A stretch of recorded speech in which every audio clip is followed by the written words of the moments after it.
the lifestyle salon coach, and welcome to How to Attract the Best Clients training. I don't know about you, but for me, when I started my salon, getting clients was really easy to start with, and then it dried up. So we're talking about like now, if you are growing your business, you obviously need to get more people in the door to fill the staff members as you grow. And I presume if you're being successful and you're having more staff members, you are going to need clients pretty fast. And this is one of the strategies that we'll show you. Sorry again for the attire behind. We are in the middle of having renovations done, but let's dive in and talk about how to attract the best clients. I remember it wasn't that long ago where we were sitting somewhere and they were saying to me that they didn't care about what clients they've got. They just wanted clients with a heartbeat. That's all. What we're going to cover today is for you to not have that attitude, for not have the attitude of, well, I don't care what client walks through the door. I mean, that's how it was many years ago. Now we've moved forward and we can sort of pinpoint what type of clients we've got, what type of clients we work best with, who loves us, who we love doing, and then we can target them now. We have the capability and we'll go through that right now. So we're going to cover right now is, who is your ideal client? What are you really good at? What can you do well? Why should they choose you? And these are the most important things right now that you can get down on a piece of paper, because that's where you're going to start as you move yourself forward. But let's start right back at the beginning and talk about this guy here. I was sitting in a room and he says to me, it was a marketing conference that I was holding in Australia. And I said to him, hey, what type of clients do you want? And he said, I don't care.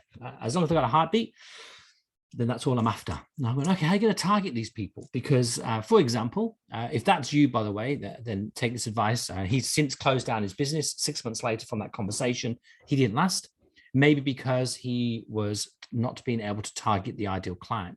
So here's an example that if you're going to put some posts out there to attract clients, and your clients, you're going to say, are anywhere between 1 year old and 99, and we get a right mixture in between, which is what you first say without thinking about marketing.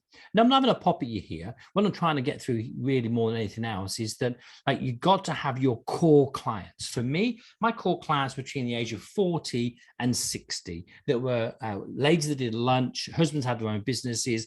That was the majority. I did outside that, of course I did. I did the older ladies and the young people and the newborns and everyone else in between.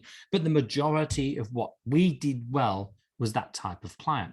Now, right at the beginning, when you opened your salon, you might have found that you got busy really quickly. You see, if you're good at what you do, people will tell people, will tell people, will tell people, and referrals will grow and grow and grow.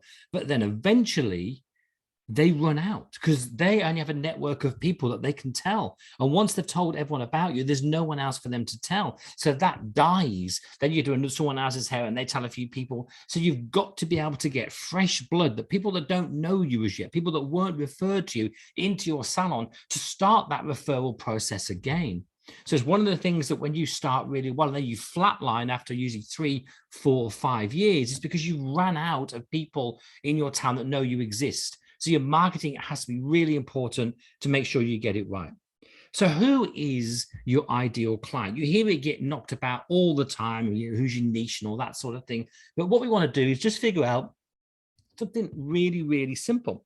It's like, who do you do well?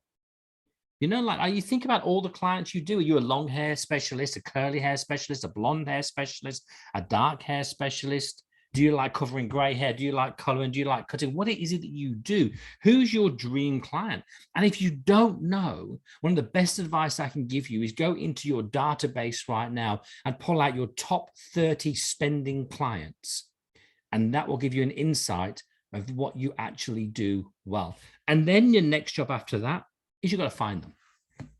Sometimes they walk past, you're going to spend some of your time, energy, and effort and money on window displays. Or maybe sometimes you're going to have to go to them and do old school leaflets. Maybe you find they're going to be on Google and they search for you. Maybe you think they're going to be on LinkedIn and all the social media places there's going to be out there. Are the people that you want, where are they? Excuse me. So where are you spending all your time and what are your results? You see, to me, if all my clients are on Instagram and Facebook, why would I be on TikTok? If all my clients are on TikTok, why am I doing spending on Instagram? And they say you should be everywhere, but I don't know about you, but I don't have the time of day to market every single place that's out there at the moment. You've got to figure out, who are the clients you're trying to attract? I'm going to dive into that shortly. First of all, I think the best way to start this conversation is once you know who they are, once you know where they are, then you've got to figure out, why do they leave other salons? I set up a system in my salon that I built a client consultation. If you're in my group, you'd have access to this, where they get to mention why they left their other salon. And that's really important. So let's think about it. Let's make a little list. So if you're watching this now, press pause, go get a pen and paper, write down who your ideal clients are. What's their problem? So why do they leave the salon? And why do you think you're the best person to fix it? Here's an example. This will start us off. So let's say my ideal client for myself was someone who's 40 to 60, usually have gray hair, usually have it colored, and usually like a nice cut. Yep. They're allowed to come every 5 weeks. Yep. And they really do like to be done on time. That's what I'd say my ideal client would be. Professional ladies, want to look good, classical work. What's their problem? Well, some people make them wait, is one of their issues. Some people don't cover gray first time, which is really an issue to them.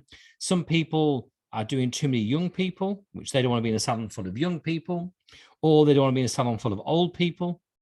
Yep. Their problem might be the fact is that the color fades. It might be an issue that the cut doesn't last. It might be the cut is old fashioned. They want something modern.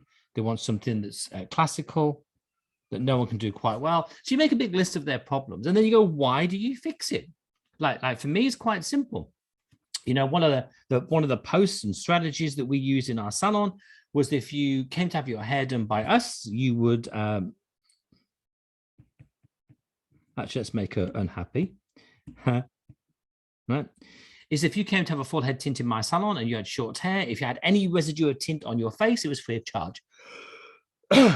We decided that clients that came to us had their hair done and went out to lunch. The last thing they wanted was a big stain around their forehead. That's one of the posts that we used to post out there. When you come to us, no one will know you've had a color today. Pretty simple. So what we're going to figure out is these people, which we'll talk in a second, the ideal clients, what's their problem? And why are you going to fix it? In other words, how can you fix it and why are you so good at it? This gives you an insight. What are the new clients looking for in a salon like yours? You see, if I was the curly hair expert, I want to show posts of curly hair.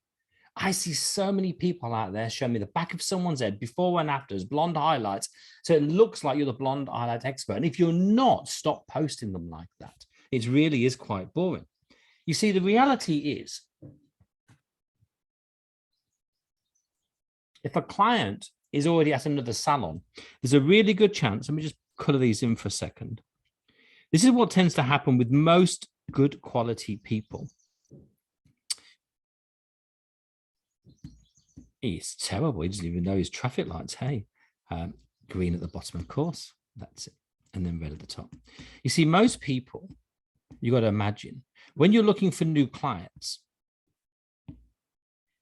the green is only 3%. They will come today if you give them a big enough discount. The ambers makes up 67%. They don't leave a salon until they find a new one.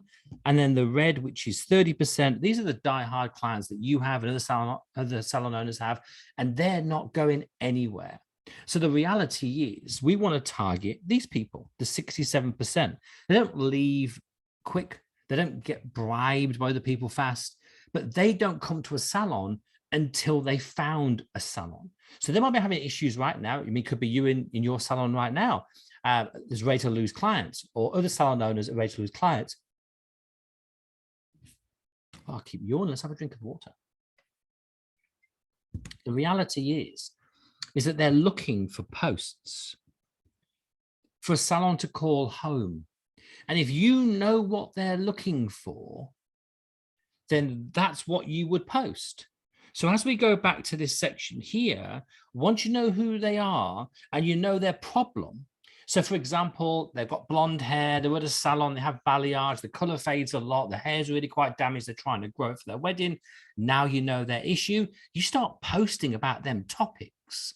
And that is when they see you.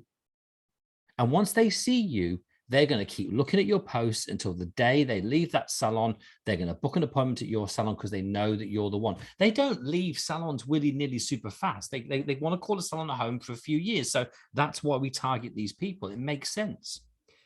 So for us, clients want a great experience. And when we say that, it means that if I came to a salon that promised me something, it better deliver on what it says. So let's just talk about this person here. Let's say you've got a new client coming into your salon and it's not the right person. You just got them in the door. They're going to come into your salon around here. They're going to go, hey, you know, I'm really high. I walk in the door. I booked an appointment. I'm dead excited. And then I move across and then I've come in. What happens then? You've got to picture this. Let's say we're here. As they've booked an appointment, they're going to be pretty excited. The fact is that they're walking into your salon.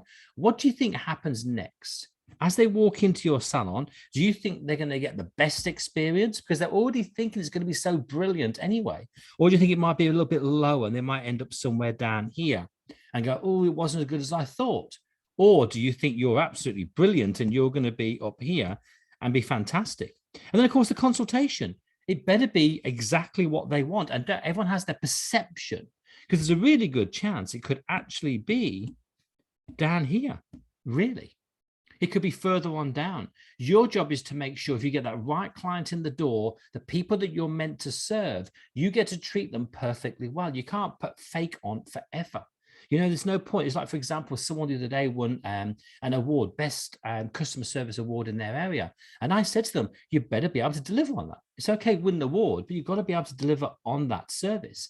If I came to you and you said to me that you run on time with a blonde hair experts will make your hair look really quite good, you're going to have to deliver on that with your consultation, how you greet me, how you do the cut, blow dry, color, toner, treatment, and then how you say goodbye and welcome me back in again with retail products. You better treat me well. If not, my journey with you is going to be like this, and I'm going to feel, I don't know whether I'm going to come back.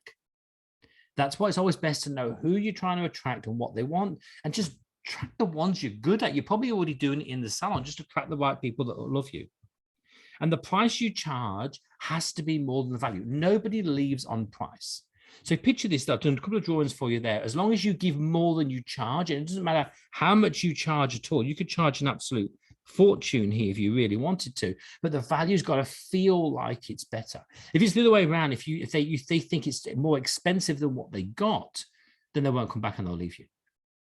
So think about that when you do your marketing, when you're trying to attract people, putting the offers out there, make sure you give them great value through there. So why should I choose you? Me, I was a color expert and I was the curly hair expert. Everyone knew I was good at classical work. I'm not talking about me, I'm talking about the salon. So that's how we grew and that's how we got busy really fast. But what about you? What are you good at? If you said to me balayage and I walked through that door, you need to be the expert in balayage. You need to know how to look after me, what my problems are, how to fix my problems. I just want to go, here's my hair, make me look great. And you do your thing, you know? That's what really needs to happen. How we help our clients. You see, the key here is this. Yep. It's what post to post. How do you know exactly what clients are looking for? Because that's the key. If you've got people right now leaving salons, and it's like 24% of the whole of the population leaving their salons every year, including yourself, there's a hell of a lot of clients floating around looking for new salons. And if you can know what they're looking for, like we know and teach our clients exactly like, how do we know what they search Google for? We can help you with that. How to write the best post, we can help you with that. So we get to put that glue together. Our job is to build a bridge that goes across here to your salon. So these people can all walk towards your salon, knowing full well that your salon is the way to go. Looks like a bunch of lemons, doesn't it? Lemmings. And then, of course, you're happy because A, you can fix their problem. The client is also happy because they've found a salon that fixes their problems. But that's just one thing in a cog. You got to imagine your salon. That's you in the middle there. That's you, salon owner. And we believe, especially at the moment, the salon owners should be making about 30% growth a year. And if you're not doing 30% growth at the moment, then this is very important. So we believe trying to find clients should be 10% of your growth. So if you're roughly doing, let's say, 100 people a week, you should be looking at doing 110 a week. That's a 10% growth. That'll lift your business up by 10%. But once you find clients, you've got to do something a bit different in today's world. You've got to make sure you can keep them. And retention, as we know, is at a really sad, 76% of clients, which means 24% of your clients will be leaving you this year. So you've got to make sure you can pull them back. A strategy right now, which means if clients are roughly coming, let's say, let's change that, for example, to 10.2 weeks is roughly the gap between appointments. If we can pull that to 9.8, which is just 10% shorter, we can get you a 10% increase in your business. So we now at the moment have got you a 20% growth in your business by getting your clients to come back to fill quiet spaces. You would have seen how I've done this on a previous training. And then the third cog as it goes around for your business to be successful is you've got to be able to do two things. You've got to be able to build an experience that helps you lift your average bill by 10%. So when you attract that right client, so when you think about the journey of this, let's get a nice green one. So a client comes in the door, they've got to be treated well, they've got to go into here, then you've got to make sure they give them an experience, and then they become a client. Yep. And then we've got to get another client in the door, we've got to make sure they come back, treat them really well, and then they become a client. Then we've got to find another client, make sure they come back, treat them really well, and then become a client. You get the gist. So that's the key to keep growing your business. There's three key elements that make this happen. If we can get this average bill up by 10%, we know that we can give you, for this average bill, we can give you a 30% increase in your business. This is what we do. I mean, with the let me just play this up for a second, just give you a bit of an idea. So I've got some room. How we do this is quite simple. We have lots of modules. We have 3 modules in attraction, 3 modules to get the clients to spend more, 3 modules to make sure the clients come back. So it's a system we built many, many years ago in my salon, and we now share it with clients around the world that are having phenomenal success right now. So that is what you've just been taught is if you imagine, let's change this to a red. If this is our first module, we've just taught you a very snippet amount on this. And of course, we still have the rest of this module, and this module to go just on making sure you get the right clients in the door.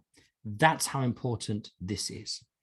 So just want to finish up with to your success. Let me know if this has been helpful. We started off right back at the beginning. You should now know we've got to find out who we are looking for. What do they need? Why you? Yep. And then your job is to find them because you have the fix. And that is the importance of growing your business right now. Much love, guys.